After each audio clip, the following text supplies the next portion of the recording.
the thing that Jesus was tempted to forget in the wilderness, we all know this, was that he was the beloved son, right? And those temptations were attacking Jesus' identity, and that we are in Christ and we're sons and daughters, and that's our identity. And so just to encourage pastors that this is who you are. You know this, but this is who you are. You're deeply loved. The thing I had to be reminded of is, like Elijah when he felt depleted, that there are 7,000 who have not bowed their knees to Baal. There's a community that is there to listen to you, to walk with you. Yeah. Thanks for being with me today. Thank you. I'm so glad to be here. Such a joy to have you. We've pastored in the same city together. I We know. were both youth pastors in Langley. Yeah. You invited me to an early conference at CLA, and I talked about something about Sherlock Holmes and the gospel or something Come like that. on. Yeah, it was like a Canada Fire event or something. Yeah. Yeah. I mean, that's part of my testimony. Is my old life, I used to run a ministry called Canada Fire. Yeah, and it was a big deal. It was really fun. The early on, I just remember being like, Matthew might be the smartest youth pastor I've ever met. It's not true. You know, I was just like, this guy is like, and It's not true. and then so you paid your dues, you did youth ministry, but you're not a youth pastor anymore. Oh, that's so bad. I remember actually the youth culture, it was like, if you're not like a lifetime youth pastor, it's like, oh, you're just using this as a stepping stone. Yeah. And it was always like, it wasn't very cool to be that way. And so I was always like, I'm not using this as a stepping stone. I'm willing to do this my whole life. And then our lead pastor transitioned and they offered me the role. And it was What year was that? 2012. So you've been lead pastor for 12 years now. Yeah, 12, 13 years. Yeah. Wow. Mhm. So for those that don't, know Langley, or just give us a little window into your church, and even just tell us about your family. Just tell us about like your world in Langley. Yeah.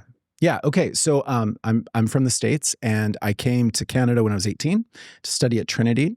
And actually it's cool because I started volunteering in the youth group at North Langley when I was a student at Trinity. Cool. And it wasn't until years later that an opening came up to be a youth pastor there. So I started as a youth pastor in 2007. But when you were studying at Trinity, did you have like a hunch, like maybe ministry is part of the future, or you? No. Because no. Yeah, typically Trinity's not the place that like you might go to Bible college or whatever. Yeah. What were you hoping to do at that point? I was hoping to be a rock star. Come on. What do you play? So I was in I Besides was just your heart. Exactly. I play my heart. I was in a band. My brother was a drummer, a couple guys, Josh and Chad. And I was the singer. I was the lead vocalist. And Wow. we wanted to be like you too. Yeah. And so they're all in the States. Yeah. So after graduating from Trinity, I went home, spent a couple years in a band.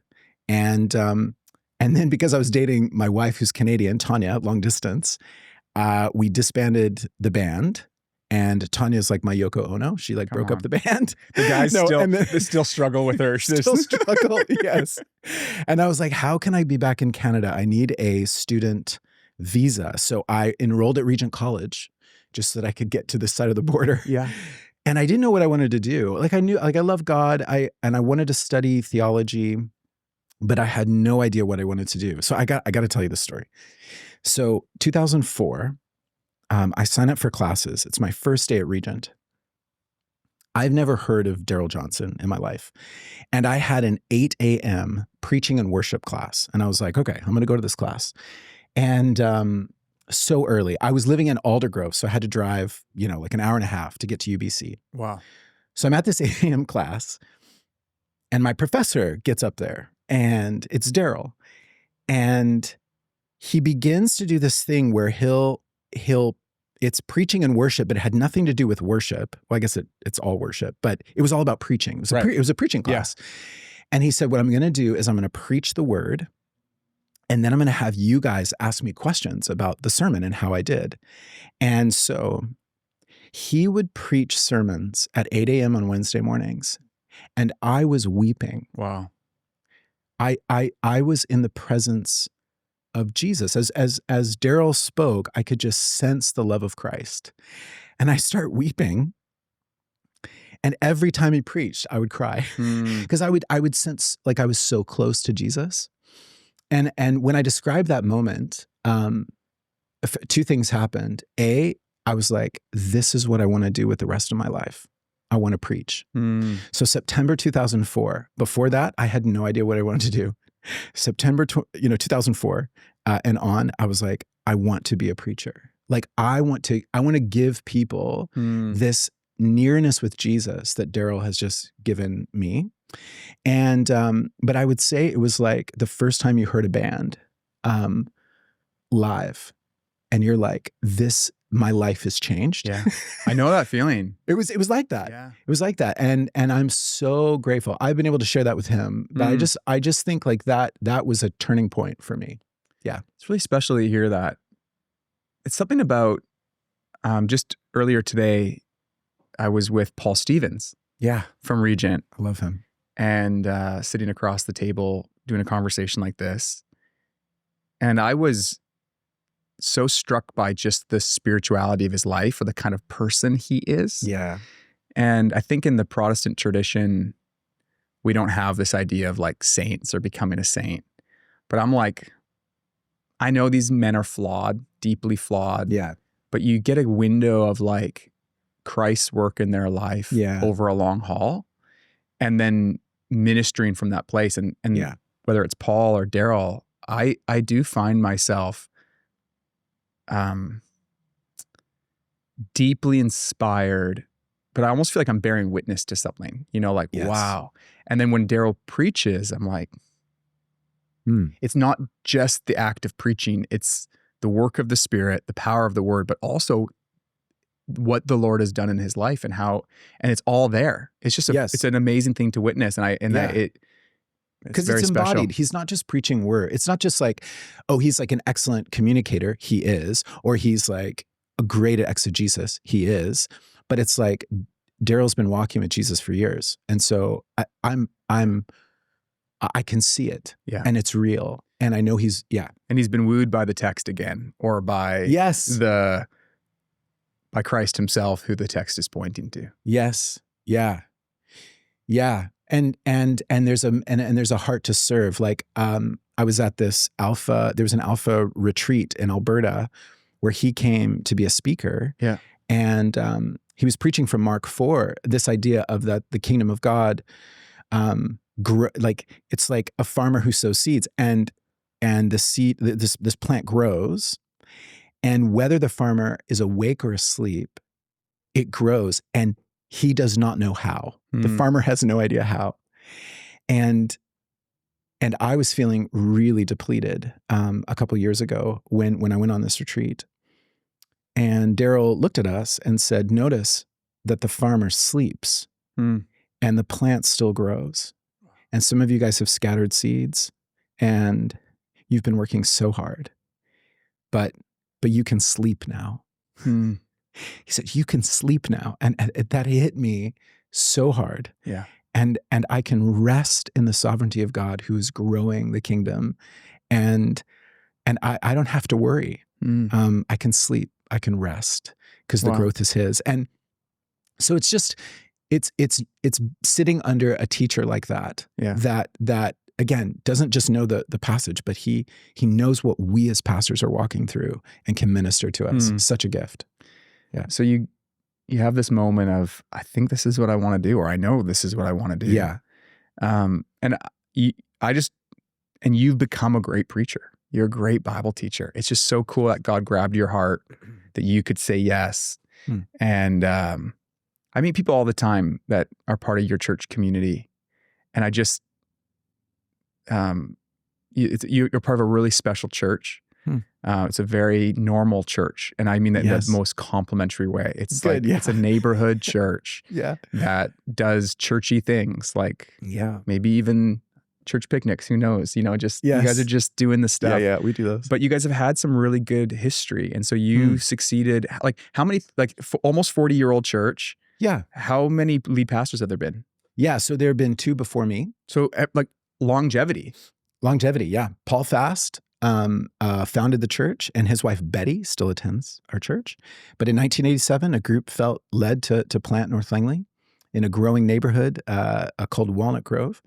And then around 1995, I think it was, Rob Thiessen took over. And then he was the pastor that I served under as a youth pastor. I started off in youth. And then in 2012, we transitioned. So yeah, what was cool was when I took over in 2012, Paul Fast and Rob Thiessen were attending. Wow. And just to get their encouragement and their love. And currently Betty, like, still loves How precious is that? That must be like... It's unreal. I can imagine, I don't want to put any words in your mouth, but like, there's got to be moments where you're preaching or doing something and you just catch her eye or see, and be like, oh man, I'm part of something that precedes me and follows me. And yeah, it's bigger than me. That's what I love. It's bigger than me. And right now I serve on a staff team with Janet Thiessen, Rob's wife. And the fact that there is just this beautiful thing of multi-generational, just a longer story than my own. And I just love being part of it. It's a great community. And we are very normal. We're a suburban church. And it took me a while to get over that. Because I grew up as a missionary kid in South America. I think I had exotic plans for my life when it came to ministry. And I think back in 2012, there was a lot of talk of cities. And then I had always thought of global mission. The suburbs weren't anywhere in that vision. Yeah. And I wasn't sure if I loved the suburbs. And so actually at Regent College, when I finished the program, I was really grappling with ministry in the suburbs. Yeah. And, but I want to tell you a story that was really powerful for me. There was a Multiply conference downtown, and there were all these amazing speakers talking about what God was doing. And I was feeling more and more anxious at the conference. And this is around 2015, 2016, because you're kind of hearing these stories of pastors who are nailing it and really successful. And I was feeling uncomfortable, feeling inadequate, wondering about ministry in the suburbs. And I remember the conference ended and I was like, phew, so glad this is done. Let's drive back to the burbs. Let's leave Vancouver. And our team was filing out of this line. We were at the Center for Performing Arts, right? So the team was filing out, and this guy, Bill Hogg, got on stage and said, we're just going to pray. And if anyone wants to stick around, we're just going to pray the Spirit comes and fills you as pastors and ministry leaders. And I was like, no, we're getting out of here.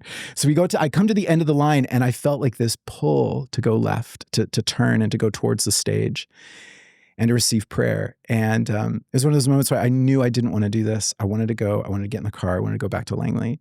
And I turn, I go forward, and everyone is kneeling. And I'm like, okay, I got to kneel. And so I knelt down. And Jason, I've never had an experience like this before, but I closed my eyes. And Bill Hogg was just saying, come Holy Spirit. And I closed my eyes, and this never happens to me. I was raised Southern Baptist. This is not like I don't have visions like this, but this vision of the face of Christ smiling, beaming over Walnut Grove, over this little suburb. And I can still see his face. Wow.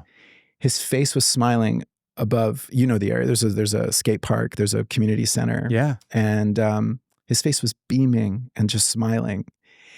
And when I saw the joy Jesus had for my neighborhood, I was bawling like a baby, like just up front. What a gift. And I drove back from the Multiply conference back to Langley with a completely new perspective on Jesus' love for the suburbs. And I was like, okay, I love this place. And that love for Walnut Grove hasn't stopped since, I think that was 2015. So it was about 10 years that I feel like a healing had to happen, where to love a place and to love a location. So anyway, I love the church. It's so special to hear a fun group of people. How's the journey been stepping into, you guys are a growing church, it's a multi-site church. It's a lot of weight. How's the journey been like with like your own internal journey of all these yeses to God? And, like every pastor listening knows this, like, am I cut out for this? none of us know what we're doing. No. And then the ones that really seem like they do, I'm always a little bit wigged out by. Yeah, exactly. Exactly. But, like, and you had big shoes to fill, humble men that preceded you, but faithful. Yes. Led well. Yeah. What's just been the journey for you? You've got real years under your belt there now. What are some of the kind of internal battles you had to fight along the way? Yeah. So many internal battles. And I'll start with this one. There's a story where Samuel wants to anoint Saul as king, and he can't find him. They're like, where is he? And somebody says, oh, he's hiding in the luggage. And that story from 1 Samuel has always, I've always been attracted to that story, because there's a sense in which Saul is hiding, right? Yeah. He doesn't want the responsibility. And I think that feels like me. I'm not sure I've always wanted the responsibility. And so just God continues to give us these opportunities. And in the last, so we planted a church in one of our campuses in 2016.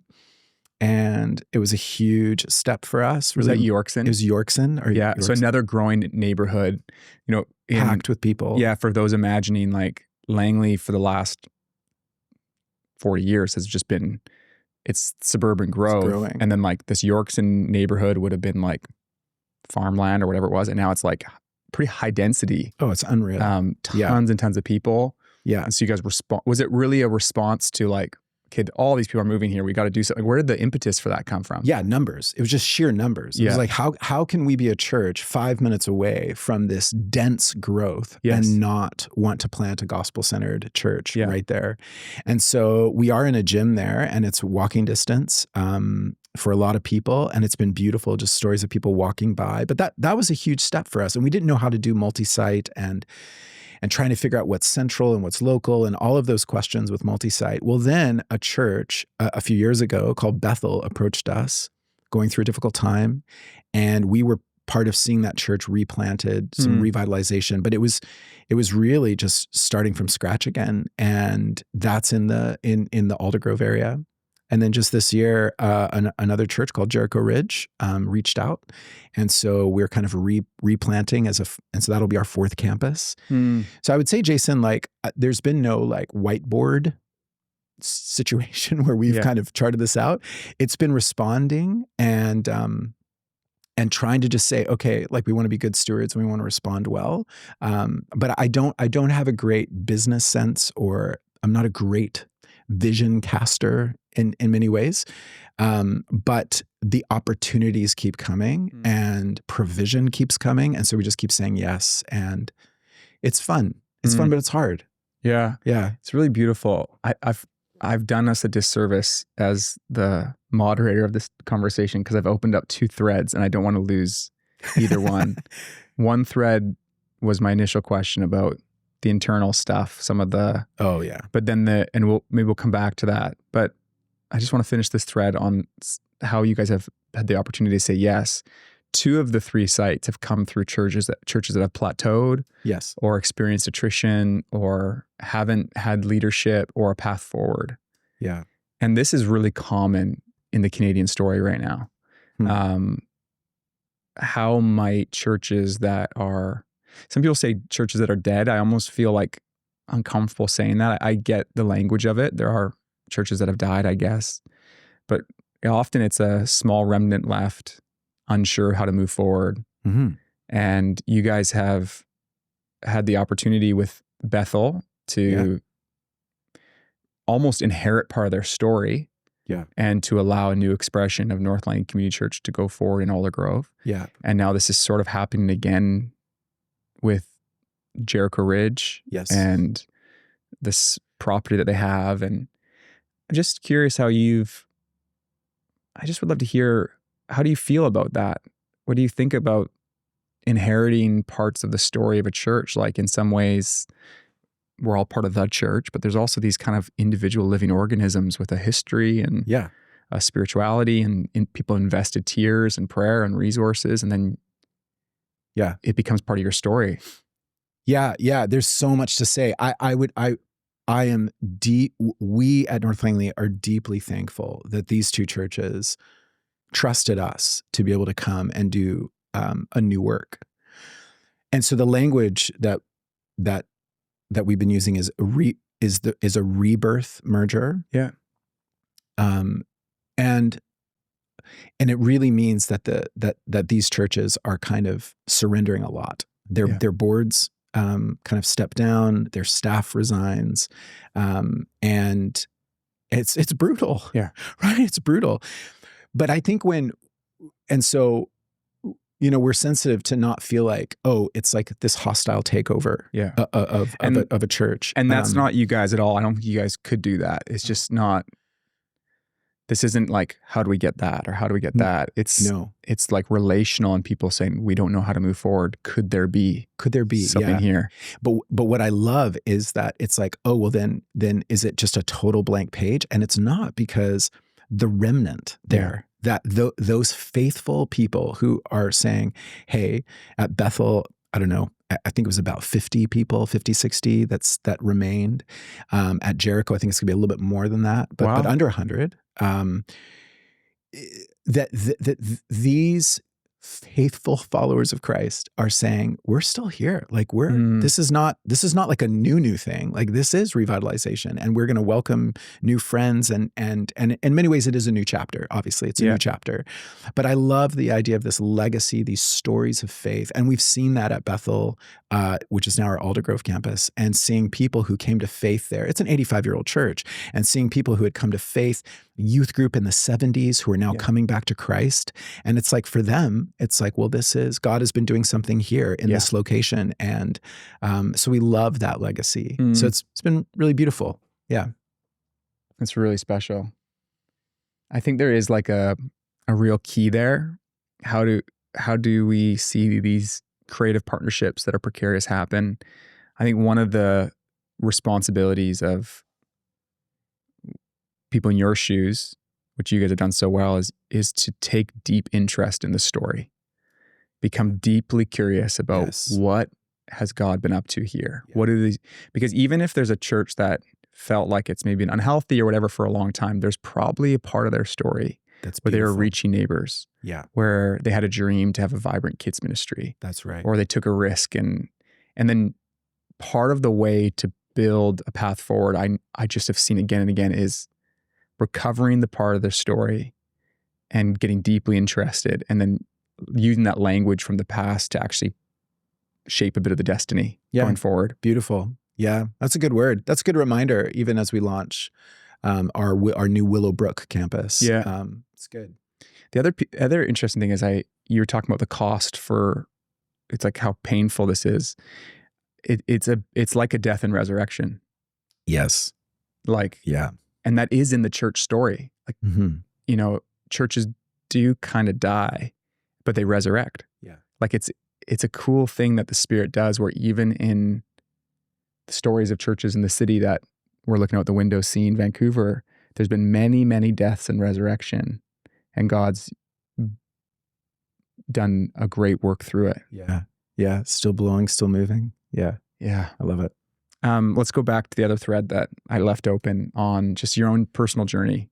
Yeah. Reckoning with what it means to lead. And you've mentioned even just like, I want to be a preacher. I don't feel like I'm this leader.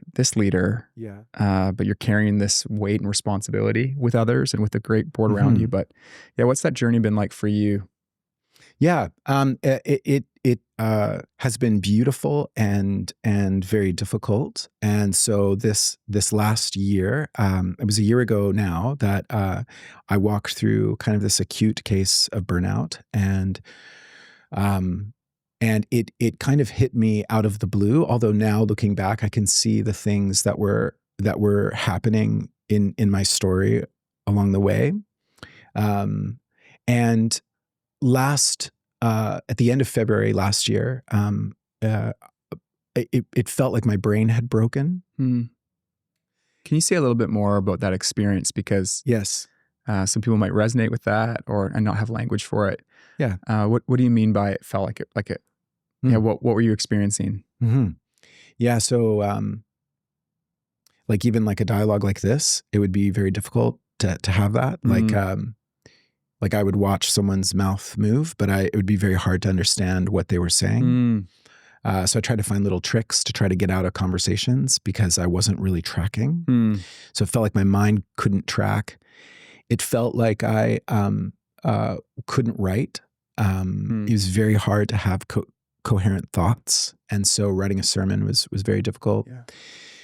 But then even mentally, there was just a deep sadness that came over my life, like just profound sadness. And I could kind of talk, certain things made sense on why I was sad, but a lot of it didn't make sense.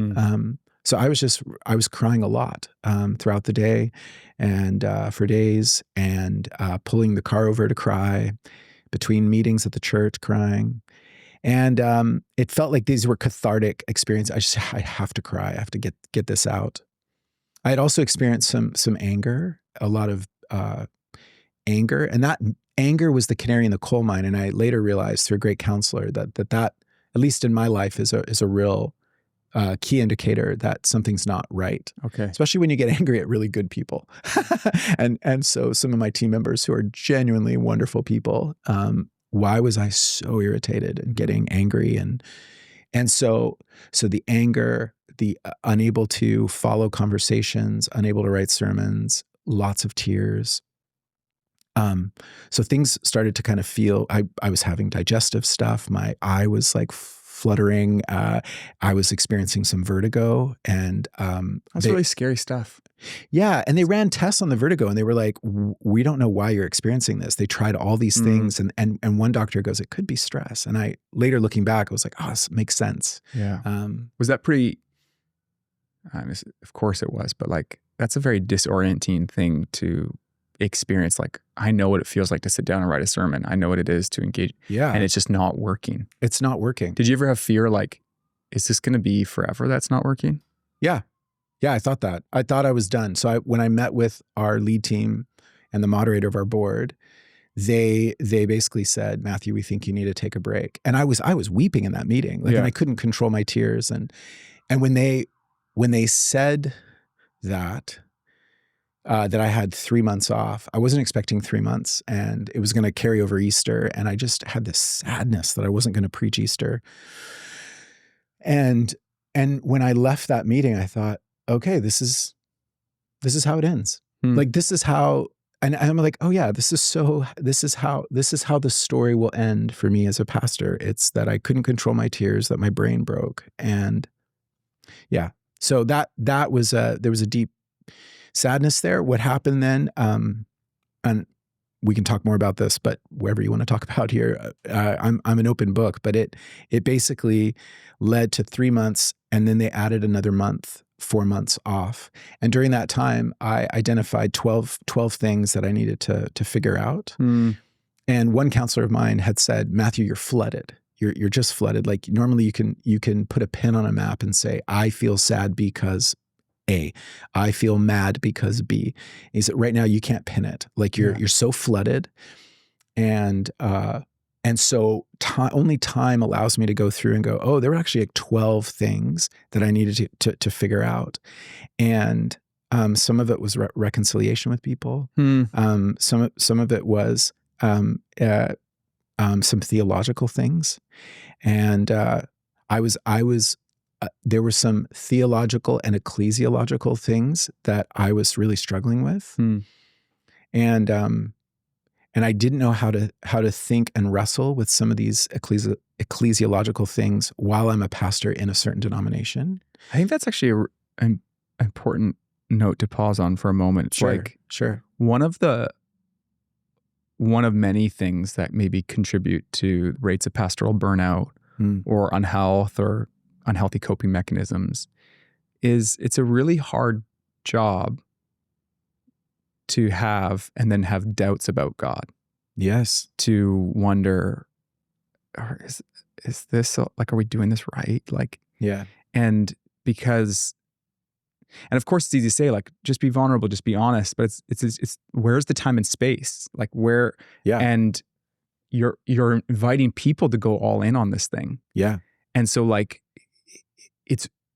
there's this like tension within us. Yes. And to be able to just go be honest with self, with others, with God, about doubts, about theological questions, about, are we doing this right? Like, it's where, and it's probably a case for sabbaticals. It's a case for having trusted relationships. Exactly. But it's objectively one of the liabilities of what we do. Yeah. Because I think our churches are looking to us to like, oh, he must feel certain. He's strong, or she's has convictions about the work of God and whatever. And then meanwhile you're struggling. And I've always felt like I'm an honest or vulnerable person, but when it came to theological or ecclesiological things, those were hard to share openly about. And I'll just be a little bit more open about it right now, just to kind of to describe it. I'm at a Mennonite Brethren church, and we're Anabaptists, right? And so I was starting to have a lot of questions around authority. And I think pastoring through COVID, there were a lot of big questions came up about all sorts of things. And what it did is it made me go, where is my authority? Where does my final authority lie? And of course I would say it's the scriptures. It's Christ and it's the scriptures. But what does that look like? Like, it seems like people can take the scriptures and come up with some different. Right. So who's the referee? And I love my Catholic friends and my Catholic brothers and sisters, and I'm an Alpha guy, and so I love the Catholic Church. And I was feeling quite pulled to become Catholic, because there was this sense of certainty there in terms of a referee that can say, we're making the declaration. This is the clear path of authority. Yes. On interpretation. Yes. So when I'm feeling confused and feeling tired, the idea that there was some certainty from an official body that was not me to make a call on something, it just felt so attractive. So I had to really explore that. Yeah. And I think this time off gave me a chance to explore. Now, in the end, I came to some convictions, and I know the audience here is probably mixed here. Yeah. And so, with great respect to our Catholic, brothers and sisters, I came to some theological and ecclesiological clarity in my own life, and so I'm happy to remain where I am. Yeah. But that journey, I guess I'm just want to say, like is really disorienting. Mm-hmm. And this gave me space. And this was one of 12. It was one of 12 things. Yeah. Yeah. Yeah. So that was the thing. I'm like reconciling and pursuing clarity in certain areas. And then it just felt like a lot to work through. Sounds exhausting. For 4 months. It was exhausting. Yeah, that's right. There's a lot of walks, a lot of good friends who listened to me, a great counselor, and time. And Jason, I couldn't pray. It was very hard to pray, and I definitely couldn't read the Bible, which it feels like a shameful thing for a pastor to admit. But during this time, it was very hard because my brain was broken. It was hard to look at the page. But what I could do is I could recite Psalm 23 and Dallas Willard's book, Life Without Lack, where he walks through Psalm 23. I'm reading that right now. Oh man. Yeah. It's so beautiful. It is, isn't it great? It's I lack nothing. So special. I sometimes I'm reading, I'm like, is this true? Is this true? Can it be true? Is the promise true? It is true, but it's it's just such good news. And I'm like, my soul's like, it's a beautiful invitation. It is. Have memorized Psalm 23. And literally for all I did for weeks is I would walk outside and I would pray it. And one of the most beautiful things happened as I prayed it. I saw that line, he makes me lie down in green pastures. And I was like, I felt like it was forced rest. And that was beautiful.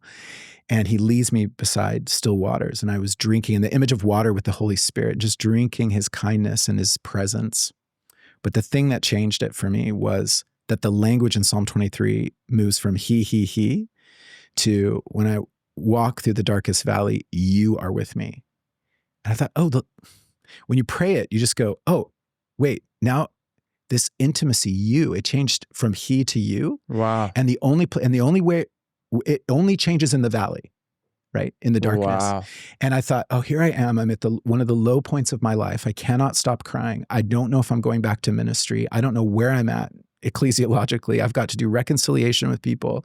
I feel exhausted. I feel depleted. You are with me. You are with me.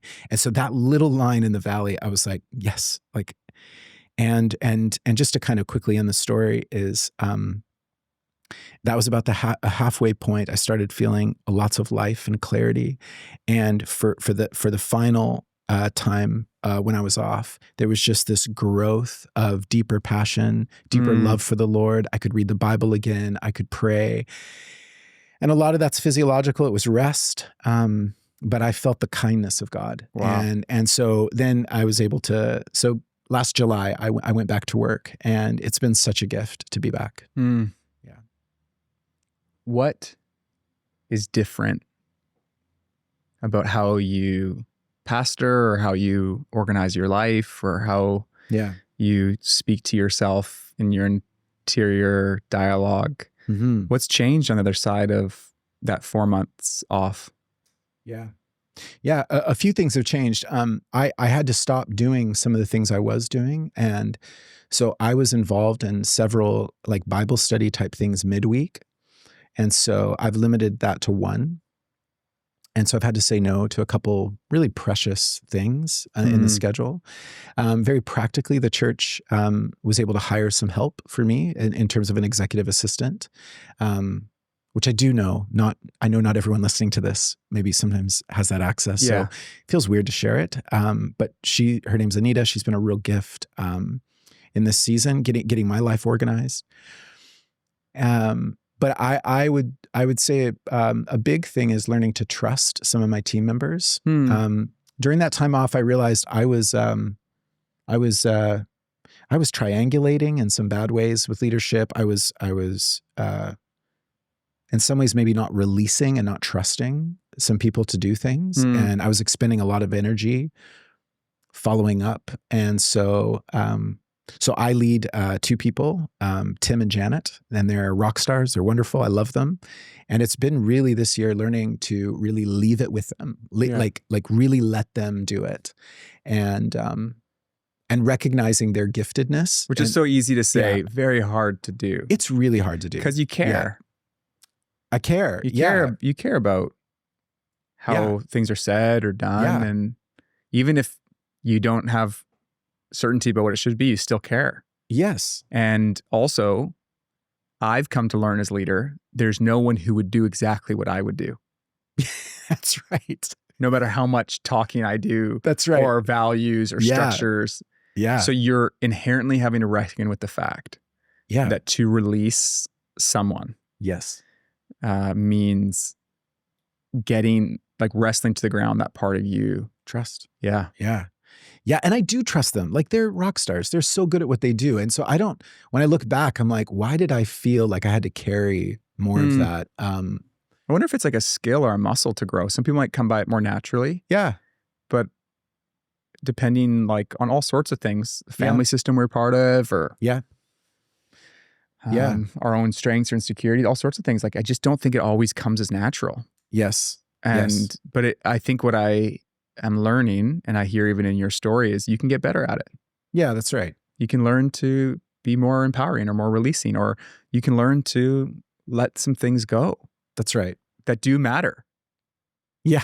But I'm not God. I'm not big. I don't have big enough shoulders to carry it all. No, that's right. That's right. Yeah. And it's interesting too, a couple of things when I was reflecting, what's different this year than last year, not carrying that ecclesiastical dysphoria, like that helps. Yeah. Being reconciled to certain people, that helps. Like, this year, it feels very different than last year. And so it feels like a load is off my shoulders. Anyways, I will say this, I don't feel like I have the energy levels I once had. So I do get tired much quicker. And do you feel like that's been a journey of embracing that limitation? Like, what's that like? Yeah. Yeah, I think so. I mean, I think it is what it is. And you feel like you're like limping, like Jacob. And so there's this limp there, and it's okay. It's fine. It's probably good. It's probably good. Yeah. Yeah. It's really, And by the way, I just want to say the church has been amazing. sounds like they have been. They are like so loving. Like North Langley is like so kind, so loving. And I just, and the fact that I get to go back to be with them and to still pastor is like such a gift. So yeah. Thanks for sharing all that with us. Yeah. I'm also sorry that you had to go through that. Oh, thanks. It's really hard. No, I know across Canada, people are in it. And I would say like, yeah, maybe we were just mentioning earlier, maybe someone's listening to this driving home from work, maybe on a walk, and you feel the anger or you feel the frustration, and it's a canary in the coal mine, right? Or you're feeling the tears come and you don't know why the tears are there. And like I mentioned this to you earlier, Jason, but like to go back to who you are, the thing that Jesus was tempted to forget in the wilderness, we all know this, was that he was the beloved son, right? You know, if you are the son, right? And those temptations were attacking Jesus' identity, and that we are in Christ and we're sons and daughters, and that's our identity. And so just to encourage pastors that this is who you are. You know this, but this is who you are. You're deeply loved. And that the thing I had to be reminded of is like Elijah when he felt depleted, that there are 7,000 who have not bowed their knees to Baal. There's a community that is there to listen to you, to walk with you. Yeah. And I would encourage them to slow down and talk to your leadership and be vulnerable and honest and let them know some of the deep feelings you're feeling. And it could be that's some time off for some rest. And walking in community would be deeply healing. Yeah. I want to chat for a little bit about something that you're in the middle of, which is sometimes hard to talk about, something you're in the middle of, but just this journey with Jericho and launching a new location. Yeah. Some of it feels really significant, you know? So just take us a little bit more into the story. So Jericho Ridge is a church in Langley. It's been around for some time. Yes. Just under 100 people left. How did you guys end up in this conversation that led to this profound partnership? Yeah, so really grateful for the story of Jericho. It's a 20-year-old story. We actually planted Jericho in 2005. Wow. And so they've had a 20-year story in Langley, and they rented for a while. Then they purchased this building, and it's this building. I know, Jason, you know where it is, but for anyone who doesn't know Langley, it's down where all the people are. Yeah. Like it's so the SkyTrain is coming through Langley, and the second to last station is going to be right near the church. Wow. The Willowbrook, in the Willowbrook area. And this is right on the border of Langley, Surrey, and there's just a lot of people here. And so when Jericho Ridge walked through a real difficult time with some transition with leadership, there was this opportunity where they approached us. They said, we're looking for some revitalization. And so we had to discern this. There's considerable debt on the building. Considerable debt. There was over $8 million of debt. And it became like 8.4 by the time we were in discussion. They're using, I guess, capital in some way or debt to keep afloat. All the expenses of a space like that. And they were doing it the best they could. Yeah. They had taken a loan from the conference. They had rentals. They had like 4 or 5 churches renting their facility. Yeah. They had a school. They currently still have a school renting. And so all of that was helping out. But of course, then they go through COVID, and I think financially it was just really difficult. And so they couldn't, they were having a hard time making payments on the interest even. And so it was untenable. Yeah. And so some people had left the church, and they were just in a difficult spot. And so there was a transition pastor that came in who approached North Langley and said, we want to talk. We've seen what has happened at the Bethel church and the merger there. And we're wondering if something similar could happen here. And so, it's so interesting. I mean, there was there was a lot of discussion. And I would say this, on the more vulnerable side, there's a lot of discussion that we had to have internally as a staff team, because I think a lot of our staff they were experiencing a lot of tiredness through planting the Aldergrove campus, through a series of things. Our worship pastor, our beloved, one of my best friends, his name's Corey, he stepped down from his worship position. So there was a lot of things going on with our staff team. So we were just trying to figure out, is this the time? Is this, and so kind of made, a list of things that we thought, okay, if these certain things happen, we know we don't have a direct line to the Lord, but like we feel like peace moving forward. Yeah. And some just wild things happened. So in terms of leaders, a couple of guys on our team said yes to kind of stepping into this, and they're just amazing shepherds. But one wild thing was an anonymous donor from our church said he or she, whoever they are, someone was willing, or family, I'm sure, a family, who knows, we're willing to give $4 million. So it's like half the problem is like taken care of. No way. And so at this point, you guys are discerning, they hear about this. Yeah. Whoa. And so they met with just like a couple people on our board and said, we want to remain not anonymous, but we'd love to give this gift. And I mean, like when I see like, oh, here are the leaders. And when I see that like we can actually make, I think it was like 5 or 6 full-time equivalent hires ourselves to make this happen in the budget. And when I see this $4 million come through, it was like all these things that I was like, okay, guys, like I think we could do this. Yeah. and then there's this excitement that starts to build, and you just go, okay, I think it's doable, which is exciting. I'm so excited for you guys. So here we are. It's exciting because of the way that city is changing, and we need a church there. Yeah. And if this thing dissolved and the building got sold, there won't be a church building there. There could be expressions of the church that replant there. Sure. And I know the building's not everything, but there's something about being in a place that can be an outpost, a sign, an invitation. Yeah. I'm thrilled. I'm excited for you guys. I'm praying for you guys. And thank you. I'm really, really grateful you would spend this time with us today and share a bit of your story. It's really special. Jason, I have to say this, and you have to include this. They'll probably delete it. Go ahead. No. You have been a huge encouragement to me. And I want to say you're a champion of pastors.